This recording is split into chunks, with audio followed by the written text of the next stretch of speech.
quand même parfois comme du Jean-Marie Le Pen, non? Qu'est-ce qui sonne comme du Jean-Marie Le Pen? D'écrire, d'avoir une telle virulence sur l'Europe. Je ne sais pas, ça c'est votre appréciation littéraire. Vous lisez apparemment plus de Le Pen que moi j'en ai jamais lu, mais peut-être, je ne sais pas. Ce qui est une mode, c'est de me rapprocher d'une manière totalement injurieuse. Des extrêmes. Oui, oui, bien sûr. Mais parce que vous êtes dans cette outrance. Oui, mais pareil, vous, je ne veux pas vous parler de vous en disant, vous ne trouvez pas qu'il y a une manière de faire qui est un peu style Goebbels dans votre manière de faire? Qu'est-ce que vous en pensez? Là, vous y allez fort. Non, Restez on parle en avec blague tous les deux, vous aussi. Vous... Écoutez, madame. Oui, moi aussi j'ai le sourire. Parce qu'il y a quelqu'un qui a très envie de parler avec vous. Je peux répondre ou pas? Non, mais il nous reste 3 minutes. C'est clairement un populiste.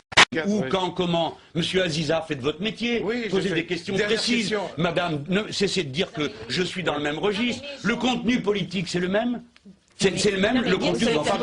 Venons sur le fond. Quand on va venir au fond, pour conclure, il nous reste 5 minutes.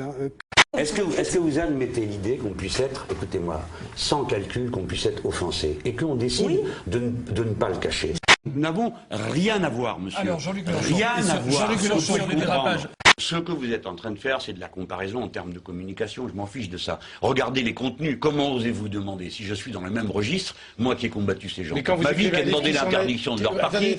Vous venez de dire, sans me laisser le temps de répondre, que le style rappelait Le Pen. Donc vous faites partie de la meute qui répète sans arrêt Mélenchon, Le Pen, Mélenchon, Le Pen pour créer un effet d'assimilation. Madame, j'appartiens à la gauche. J'y ai voué ma vie et j'ai passé toute ma vie à me battre contre des dictatures qui étaient sur les principes politiques de M. Le Pen. Qu'est-ce qui vous permet de faire un rapprochement comme ça pour rigoler? C'est pas pour rigoler, c'est parce qu'il y a des vrais sujets, il y a une vraie question qui se pose. Non, c'est pas une vraie question.